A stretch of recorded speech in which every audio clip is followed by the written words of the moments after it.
Hola mis queridos amigos, quiero invitarlos a que se unan a mis redes sociales. En Facebook como Iván Darío Moreno, Instagram como @profe Iván Moreno y en mi canal de YouTube, Sion TV Internacional. Allí encontrarán mucho contenido interesante para todos, para grandes, para chicos, para todos. Entonces allí los espero. Hola, muy buen día a todos. Les habla Iván Darío Moreno. Quiero invitarlos a todos a un seminario muy interesante sobre mitos y realidades del sueño el próximo 18 de diciembre, de las 9 de la mañana, hora de Colombia, hasta las 6:30, hora de Colombia. Va a ser un día completo de temas súper interesantísimos porque el sueño es algo que de pronto ignoramos o no le prestamos mucha atención, pero si queremos tener una mejor salud, necesitamos realmente ponerle más atención a cómo dormimos. Entonces, en este seminario, pues les voy a explicar a ustedes un poco sobre la biología del sueño, qué es dormir, cuáles son las etapas del sueño, eh, qué es lo que pasa durante el sueño desde el punto de vista biológico, qué es lo que debemos hacer para tener un sueño más óptimo, qué es lo que no debemos hacer antes de dormir, la relación del sueño con el estrés y la ansiedad, por qué muchas personas sufren de insomnia, porque a veces se nos dificulta dormir, o sea, todas estas cosas las hablaré en el seminario, porque es importante que hoy en día nosotros entendamos el valor de dormir bien, tener un sueño óptimo. Entonces, si quieren más información, dejen sus datos y los estaremos contactando. Los espero pronto en este gran seminario sobre mitos y realidades del sueño.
Hola, muy buen día a todos. Les habla Iván Darío Moreno. Soy el rector de Zion International University. Quiero contarles que ya abrimos matrículas para nuestros programas de pregrado. Pueden entrar a la página de www.ziu-almedioonline.org. Allí encontrarán toda la información de nuestros programas de pregrado, también de las certificaciones y cursos libres. Los espero. La información presentada a continuación por Iván Darío Moreno, PhD, rector y fundador de Zion International University, es el resultado de sus estudios y conocimientos personales y representa la opinión de él y sus marcas. Sin embargo, la decisión de asumir, escuchar o interiorizar la información suministrada es responsabilidad de cada uno. Gracias por acompañarnos.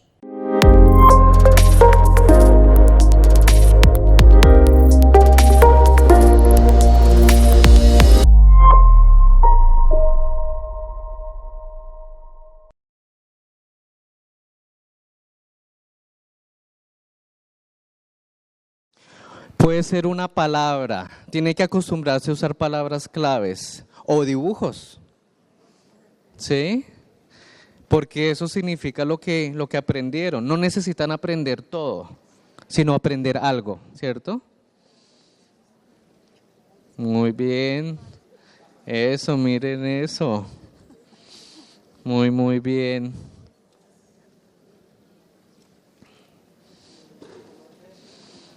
Y si no se acuerdan, entonces le preguntan a su compañero de al lado. Y si su compañero de al lado no se acuerda, le preguntan al de al lado. Y así sucesivamente. ¿Sí? Lo que se acuerden, pueden escribir una palabra, un dibujo, ¿sí? Lo que les haya quedado, ¿sí? Bien, vamos a seguir. En la página 19, tema 3.6, dice hábitos alimenticios y costumbres a la hora de la comida. Bueno, para los que tengan el libro, también tienen ese tema. Cuando ustedes hacen el curso online, también tienen este libro de forma digital. Para los que no tienen el libro, no se preocupen. De todas maneras, voy a dar la información. Nosotros ayer estábamos hablando que la base de la comida eran precisamente lo que llamamos los cereales, el trigo, el maíz, la cebada, etcétera, etcétera. Pues ayer hablamos cómo se produce eso. Cuando ya los granos están listos, de ahí se empieza a sacar la harina para hacer el pan. No sé si ustedes hayan comido pan árabe. Bueno, ese es el pan, ese es el pan del que habla el Antiguo Testamento. No se imaginan el pan francés, la baguette, no. Era el pan tipo pan árabe. También comían granos crudos o granos tostados. No sé si ustedes vean en pantalla una foto con los granos tostados. Por ejemplo, tenemos las habas, ¿sí? Las lentejas también se comían muchísimo. Se comían los puerros, las cebollas, los ajos, las calabazas. También recuerden que ayer vimos que tenemos estaciones en Canaán. Entonces cada estación trae pues sus propios frutos. También tenemos la planta de el olivo, ¿no? El olivo es el árbol y la oliva es, digamos que el fruto del árbol. También de allí se sacaba aceite. Ahí tenemos las aceitunas, muy importante. Para los que tengan oportunidad de ir el próximo año a Israel, van a ver muchos olivos y van a tener la oportunidad de probarlos. Son muy ricos. Los higos, para los que no lo conozcan, son esta fruta. No sé si conozcan los higos, si los han comido.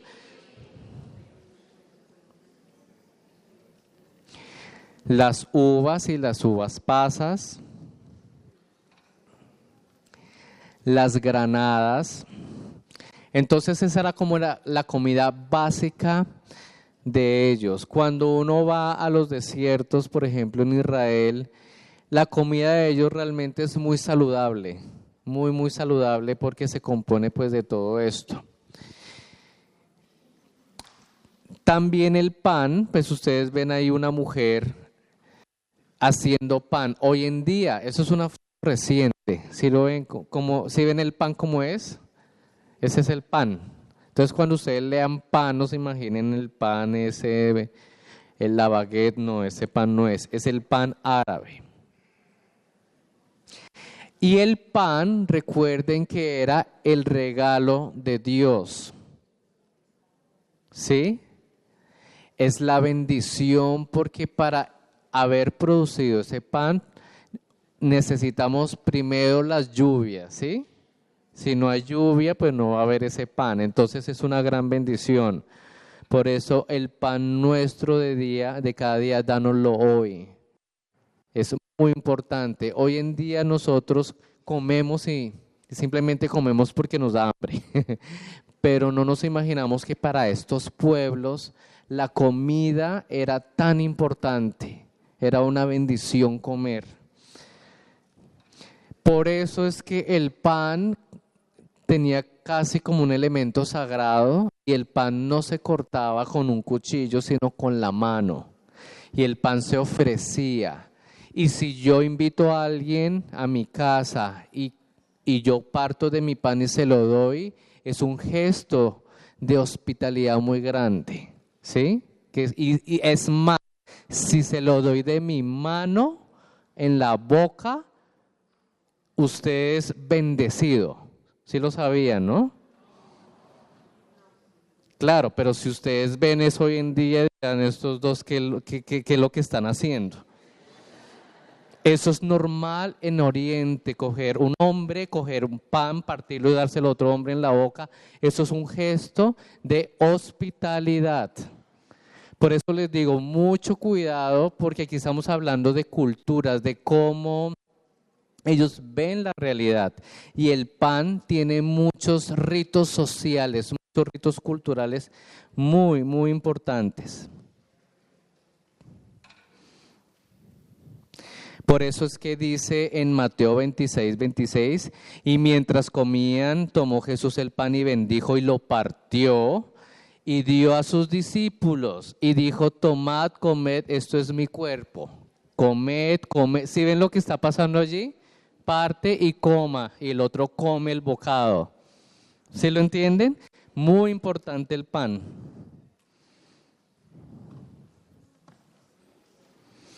Ahí ustedes ven una foto de mujeres palestinas moliendo trigo. A mí me encantaría mucho que en esa ruta histórica de Israel podamos ver todo esto. Y estoy segurísimo que lo vamos a poder ver a las mujeres haciendo este trabajo, porque eso es verlo como lo hacían también los antiguos.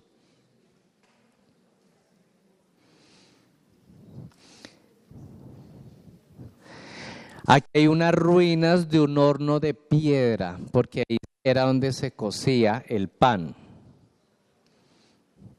Entonces, hay mucha información sobre el pan, pero yo pienso que lo más importante es que ustedes vean cómo el pan estaba asociado a una bendición y también a actos de hospitalidad. Y tenía ese elemento sagrado. Por eso si ustedes van a Medio Oriente y les ofrecen pan de la mano, y si la mano está con las uñas negras, acéptenlo y se lo comen. ¿Está? Aló, aló. No piense que están haciendo dieta, no piense, uy, me lo dio con las manos con las uñas negras. No lo piensen así. Hay que tener mucho cuidado porque uno por ignorancia puede estar ofendiendo a la otra cultura. Los lácteos, obviamente, era una sociedad pastoril, entonces la base, la leche era muy, muy importante también. Existían y existen hoy en día muchas cabras. Las cabras son animales que pueden sobrevivir a climas muy áridos. Las cabras son animales que pueden trepar rocas, es decir, las cabras son animales que pueden sobrevivir fácilmente en estos, digamos, en estos lugares secos. Otra cosa importante que tal vez vamos a ver el otro año para los que van a hacer el tour, la ruta, es que los desiertos en Israel, hay desiertos que no necesariamente son de arena, sino simplemente es una región árida, en donde ustedes van a encontrar un arbolito o dos arbolitos, pero es muy árido y a eso se le llama un desierto. Y por eso en el Nuevo Testamento y en muchas partes de la Biblia dice, y que salió al desierto. Pero realmente no es el desierto como nos imaginamos, el desierto de arena, de dunas, no, sino esa parte árida, donde hay un arbolito, donde casi no llueve, ¿sí? Por eso es importantísimo uno poder visualizar eso, verlo, ¿sí? Y de eso precisamente se trata estos viajes. Obviamente de la leche sacamos la mantequilla, pero la mantequilla, hay algo que se llama el requesón, que es como un subproducto de la leche, porque es que la mantequilla tiene un proceso, pero como que hay un subproducto que en España creo que lo llaman el requesón. Entonces parece que lo que habla, por ejemplo, en Deuteronomio 32:14, que dice que habla de la mantequilla, realmente estamos hablando es como del requesón. Realmente esto no es tan grave, es para que ustedes vean que del producto de la leche se sacan esos otros subproductos que muchas veces nosotros podríamos conocer como mantequilla, pero para otros la mantequilla tiene una consistencia, ¿sí? Digamos que tengan en cuenta eso, pero los subproductos de la leche también eran parte del alimento y obviamente pues el queso. En cuanto a la carne, es muy interesante.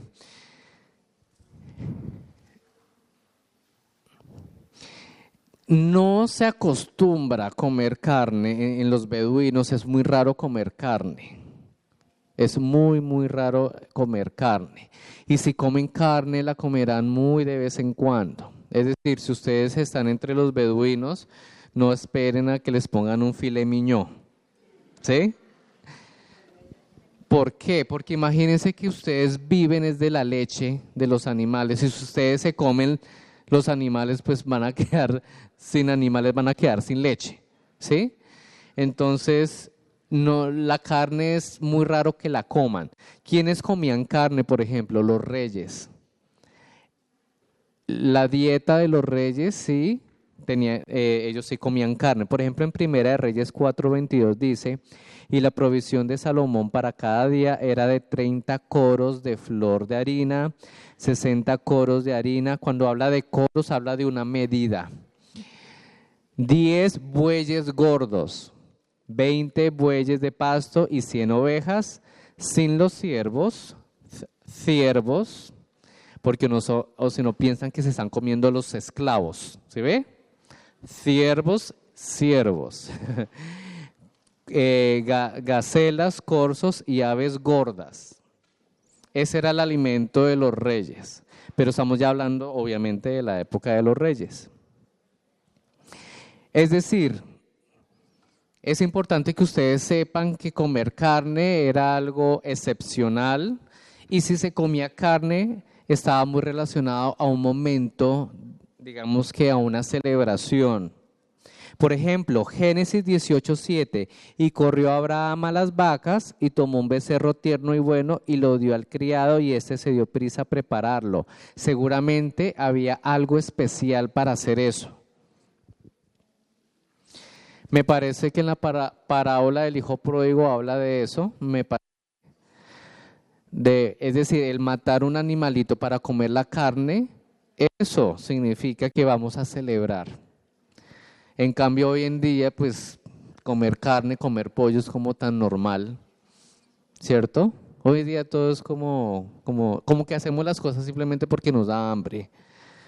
Pero en esa época no, en esa época la comida tenía una connotación, ya sea porque era una bendición de Dios, ya sea porque necesitamos celebrar algo importante, entonces vamos a comer carne.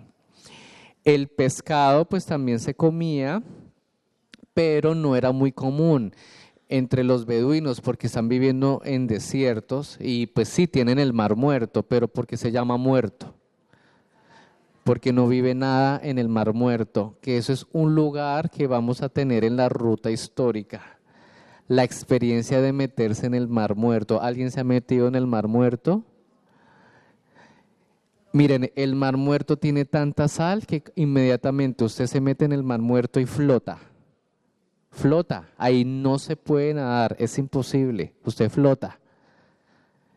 Y cuando sale del agua, sale como si se hubiera metido en agua con aceite. ¿Sí? ¿Sí les ha pasado a los que se metieron en el mar muerto? sal con el aceite. Es un mar impresionante y pues eso lo vamos a incluir en esta ruta histórica, la experiencia de meterse en el mar muerto. Insectos, ya habíamos hablado de las langostas del desierto. Miel también se comía. Había panales naturales. Entonces, la miel, pues eso era también algo esporádico y pues encontrar la miel pues no es fácil. Entonces, esporádicamente también, si se encuentra alguien un panal, pues eso también para ellos es como un regalo de Dios, porque no cualquiera se encuentra un panal de miel. Además, ustedes no se van a atrever a agarrar un panal con todas esas abejas, ¿cierto?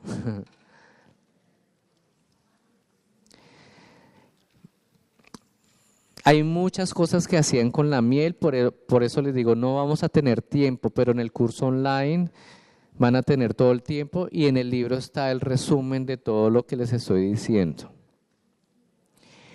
La sal es un elemento muy interesante.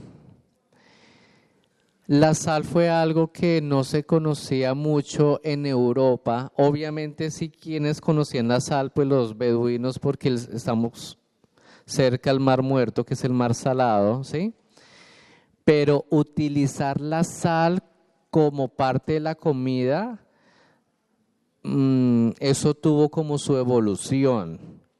Hoy en día nosotros le ponemos sal a la comida, pero en esa época no. Por eso la sal se utilizaba era para otras cosas. Obviamente ya en el Nuevo Testamento ya se estaba utilizando la sal para ponerla en las comidas para darle sabor, pero en la antigüedad era muy raro ponerle sal a las comidas. La sal sirve para conservar los alimentos. Eso se utiliza mucho en España cuando ponen las piernas de jamón en sal, las curan. Eso también, es decir, la sal se utilizaba más para conservar la comida, pero para ponerle sal, así como lo hacemos nosotros en nuestras casas, eso era rarísimo, eso no se hacía, eso se hizo mucho tiempo después. Bien.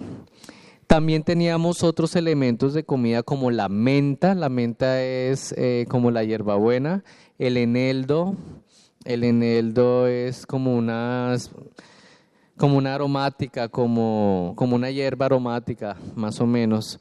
El comino y la ruda también se nombran en el Nuevo Testamento. Ayer hablamos de los manantiales, de los pozos. Habíamos dicho que el agua de donde la extraían tenía que ser agua subterránea. Entonces ya había personas que de alguna manera habían encontrado pozos naturales. Entonces alrededor del pozo se reunía la gente a sacar el agua. Pero ¿quiénes se reunían? Más que todo eran las mujeres las que sacaban el agua. Y la llevaban en esas jarras sobre la cabeza. Ustedes ven ahí la foto. Una mujer cargando agua. Incluso esto todavía ocurre. Por ejemplo, en África todavía hay mujeres que van hasta el río, sacan el agua y lo transportan en la cabeza. El agua también era un elemento esencial, un elemento importantísimo. Y conseguir agua no era fácil. Y si no llueve, pues los pozos van a estar secos. ¿De dónde vamos a sacar agua? Hoy en día nosotros usamos el agua y como que no le damos importancia al agua, ¿sí? Entonces, para ellos el agua era primordial y si había agua, había bendición. Sobre costumbres a la hora de comer. Una costumbre era lavarse las manos antes de comer. Los beduinos, la gente del desierto no utiliza cuchillo y tenedor. Esos son invenciones modernas. Las manos. ¿Sí? Miren, ustedes no se han dado cuenta, pero ustedes tienen una cuchara, un tenedor, 2 tenedores, 3 tenedores, ¿sí? O sea, sus manos son el tenedor, el cuchillo y la cuchara, ¿cierto? Entonces, para ellos es normal comer con las manos. ¿Alguien ha comido con las manos alguna vez? Pero que no sea ni pollo ni cerdo, ¿sí? No, comer con las manos, o sea, comer la sopa con las manos. ¿Alguien sabe no, o sea, coger la sopa así? No, esa es la forma natural de tomarse la sopa. ¿En serio? Ustedes se toman la sopa así. No, mentiras.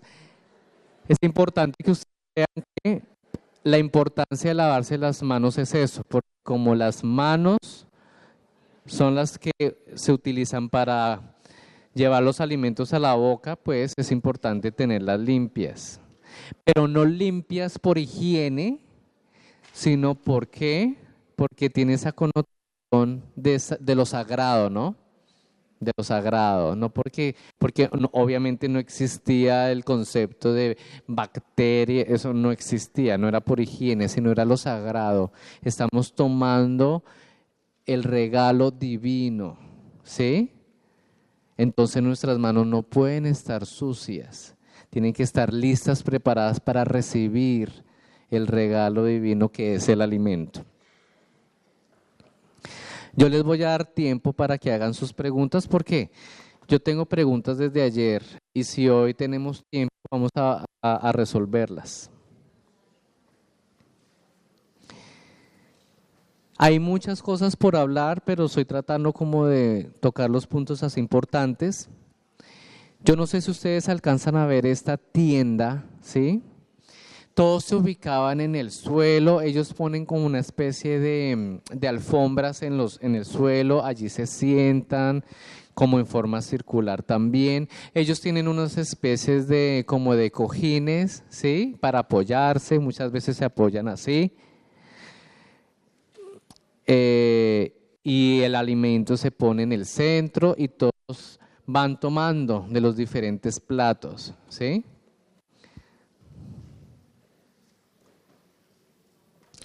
Incluso en el Nuevo Testamento,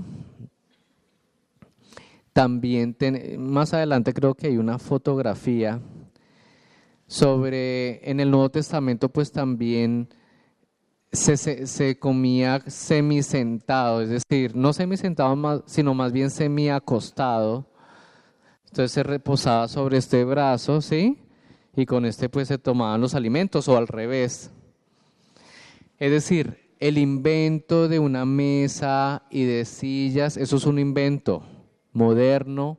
No sé si fueron los europeos que se inventaron eso, pero ellos comen de esa manera. Y los recipientes, aquí ustedes los tienen para servir la comida. Entonces, imagínense en esa foto, imagínense gente alrededor sentada en alfombras, ¿sí? Comiendo. ¿Qué toman? ¿Coca-Cola? ¿Sprite? Ellos toman mucho una especie de té caliente, ¿sí? Es muy interesante porque con tanto calor y lo toman caliente. Entonces, según ellos, eso ayuda a que se refresque el cuerpo. Cosas interesantes. Les voy a contar una anécdota. Yo tuve la oportunidad de dormir en el desierto del Sahara una noche. En el desierto del Sahara, en una tienda. Sí, fue una experiencia impresionante. Porque yo estaba en una tienda de estas, en medio del desierto del Sahara. Y esa experiencia me ayudó a entender muchas cosas porque, claro, en el día hace calor y por la noche es oscuridad total porque no hay luz alrededor, entonces se ven todas las estrellas, todo el firmamento, es un espectáculo. Si ustedes tienen la oportunidad de hacerlo, háganlo. Es un espectáculo y ahí también la cena es así. En el suelo, con los beduinos, están los camellos, y por la noche pues uno durmiendo en esa tienda hace mucho viento y obviamente la tienda se mueve, ¿sí? Entonces, y claro, y como uno está prácticamente solo en medio de eso, pues siempre da como un susto que se meta un animal. Bueno, uno se imagina cosas como todo el mundo, pero es una experiencia impresionante. Y lo más interesante es que hacia el amanecer empieza a haber mucha neblina. Hay mosto, hay neblina, ¿sí? Y ya después eso se quita y ya empieza, digamos, ya digamos que sale el sol completamente y empieza a calentar porque por la noche empieza a hacer frío. Entonces, eso es como para que ustedes entiendan un poco la vida del beduino. Ya ustedes también podrán entender por qué para ellos era importante orar antes de comer. Porque la comida es una bendición. Entonces, era una costumbre importante orar antes de comer. Y que sigue siendo una costumbre para muchos pueblos hoy en día.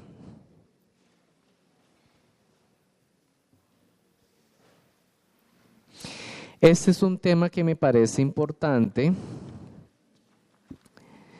y es no comer animal ahogado. ¿Eso qué quiere decir? En los pueblos que no eran parte del pueblo de Israel, pues que ellos servían a sus dioses, pues ellos no le tenían ningún problema de tomar sangre, ¿cierto? Es más, la sangre era un elemento sagrado también para ellos. A los dioses había que ofrecerles sangre. Por eso existían los holocaustos de animales. La sangre representaba para ellos la vida. Hay que entregarle la vida a la deidad. Por eso hay que hacer el sacrificio. Y eso era muy sagrado. Y solamente los sacerdotes de estas ciudades podían tomar sangre. Es muy interesante y de pronto un poco extraño pensar un sacerdote de uno de estas naciones en una ceremonia donde el sacerdote está haciendo una bendición a sus dioses y es sangre y se la toma. Entonces, por eso la ley de Moisés empezó a dar leyes o a prohibir esto, porque esto era una práctica digamos, de otras religiones. Pero con el tiempo empezó a haber un problema. ¿Cuál fue el problema? Y eso se acentuó en el Nuevo Testamento. Como se empezó a vender carne, pues para comer, los carniceros, pues simplemente ellos matan a los animales y venden la carne, ¿cierto? Y obviamente mucha de esta carne la utilizan para los templos, ¿no? Los sacrificios, los rituales. Y la carne que resta, pues se la comen también.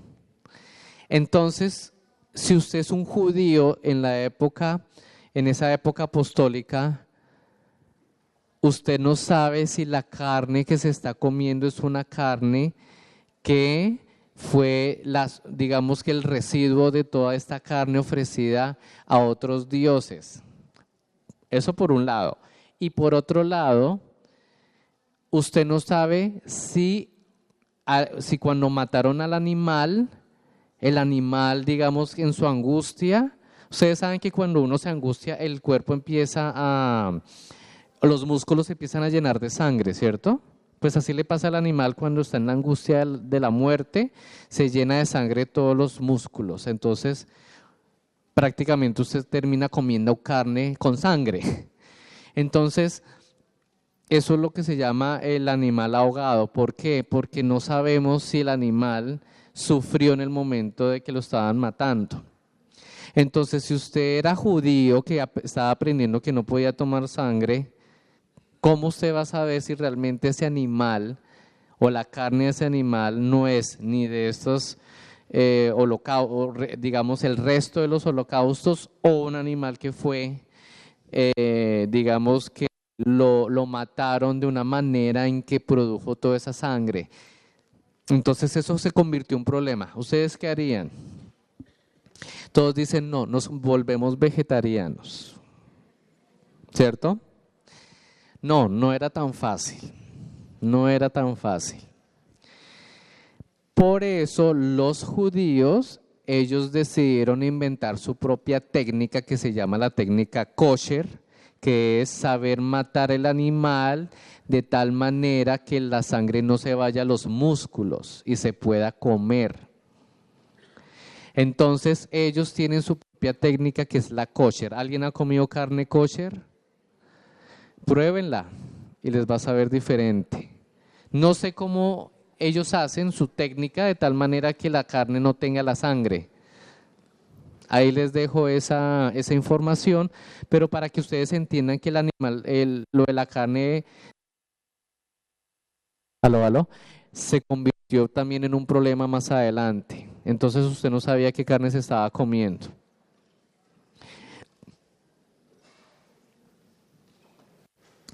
Ya hablamos un poco de los banquetes. La hospitalidad es importantísima en Medio Oriente. Hay muchos rituales de hospitalidad. Por ejemplo, entre los beduinos, si usted llega a la tienda, usted se vuelve el huésped y todo es alrededor de usted. ¿Sí? O sea, usted se vuelve lo más importante en una tienda beduina. ¿Sí? Y también ellos lo expresan de forma verbal, ¿sí? O sea, ellos tienen muchos rituales. La hospitalidad es muy, muy importante en Medio Oriente. Y ellos lo expresan mediante gestos, mediante muchas cosas que pasan al interior de una tienda.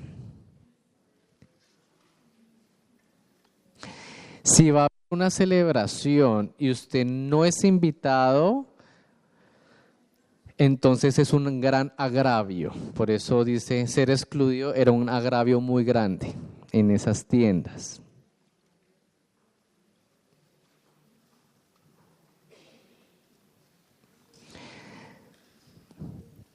Bueno, ya habíamos hablado de mojar en el plato y dar la sopa, ¿sí? Que es una costumbre importante y también un símbolo de hospitalidad, de agradecimiento.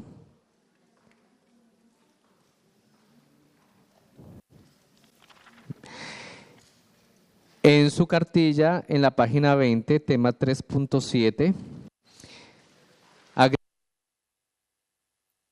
y otras ocupaciones diarias. Yo ya he hablado como en general de cuestiones de agricultura, pastoreo. En la página 21 está tema 3.8, que es la vestimenta. Ese sí me interesa hablar un poquito. Ustedes recuerden que en Mesopotamia existía una sociedad patriarcal. Una sociedad, y voy a decir una palabra rarísima, que se llama una sociedad falocéntrica. ¿Alguien sabe qué es falocéntrico? Nadie, nunca habían escuchado esa palabra. Es una palabra muy técnica. ¿Ustedes saben qué es un falo? Falocéntrico. Todos alrededor del falo.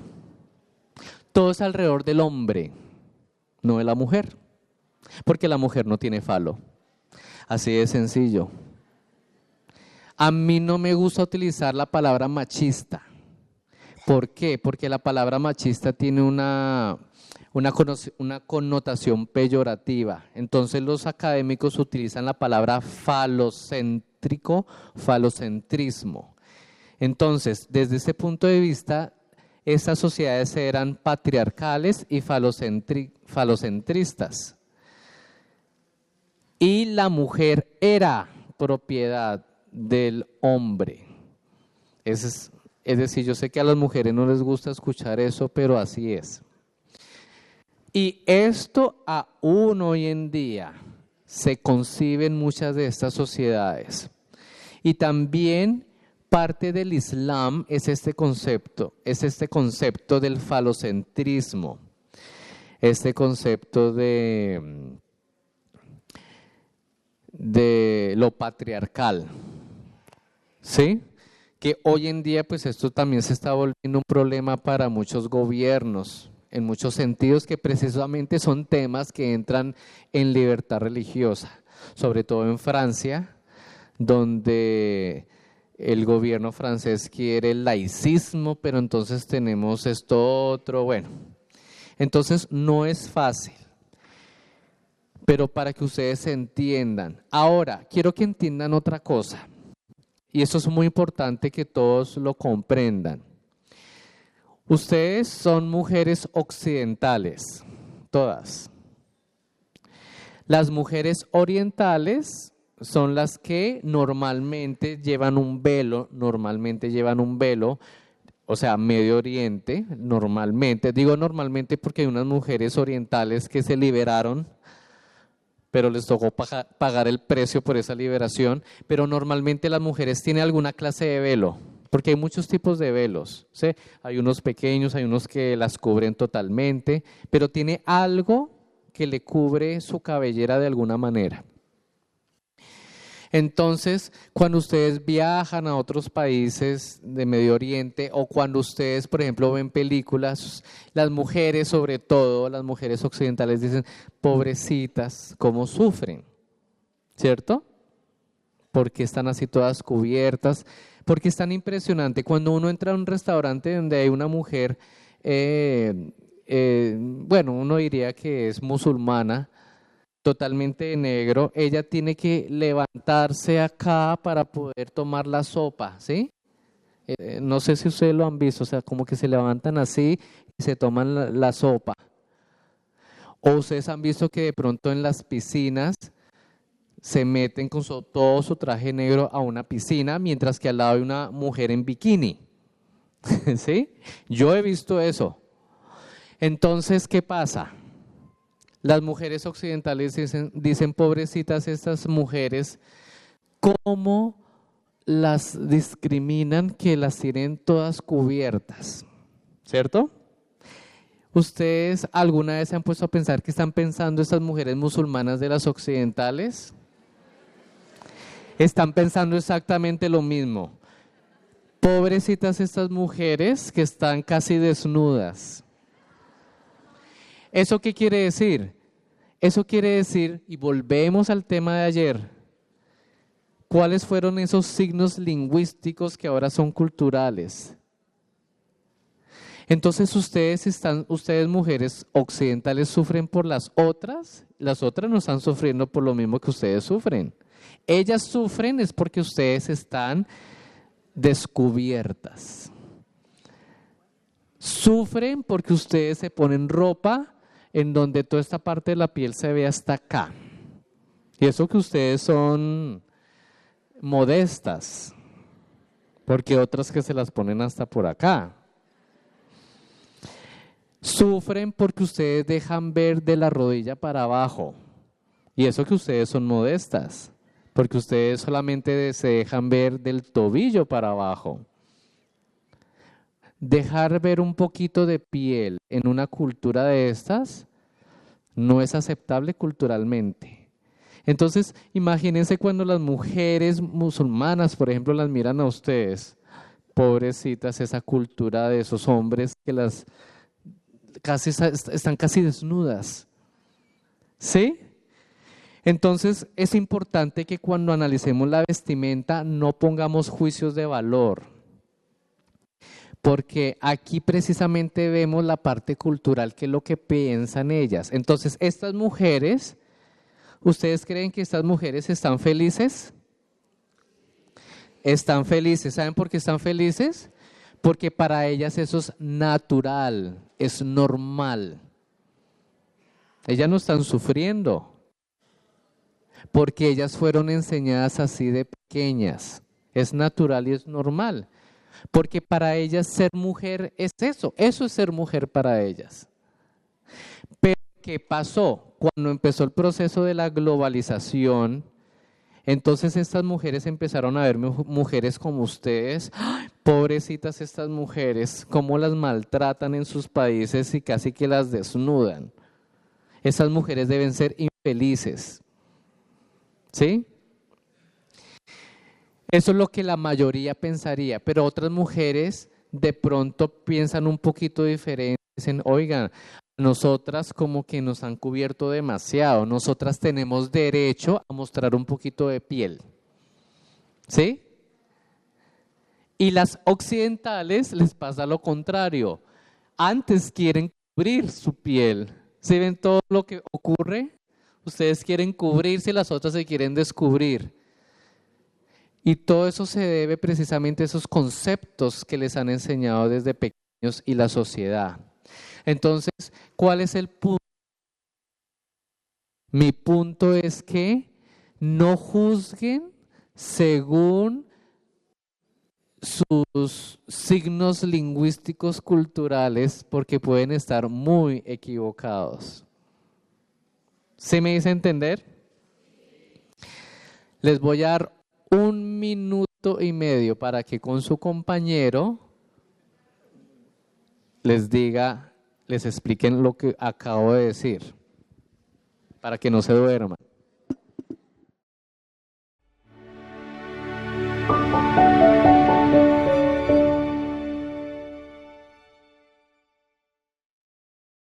La información que acabamos de presentar por Iván Darío Moreno, PhD, rector y fundador de Zion International University, es el resultado de sus estudios y conocimientos personales y representa la opinión de él y sus marcas. Sin embargo, la decisión de asumir, escuchar o interiorizar la información suministrada es responsabilidad de cada uno. Gracias por acompañarnos.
Hola, muy buen día a todos. Les habla Iván Darío Moreno.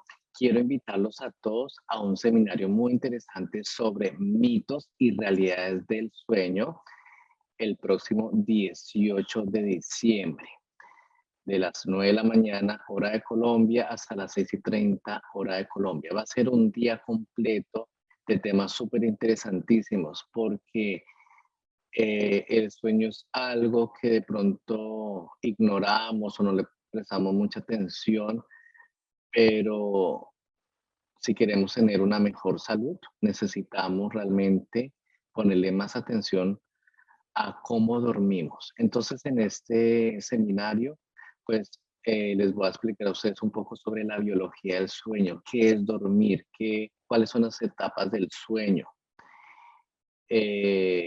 qué es lo que pasa durante el sueño desde el punto de vista biológico, qué es lo que debemos hacer para tener un sueño más óptimo, qué es lo que no debemos hacer antes de dormir, la relación del sueño con el estrés y la ansiedad, por qué muchas personas sufren de insomnia, porque a veces se nos dificulta dormir, o sea, todas estas cosas las hablaré en el seminario, porque es importante que hoy en día nosotros entendamos el valor de dormir, dormir bien, tener un sueño óptimo.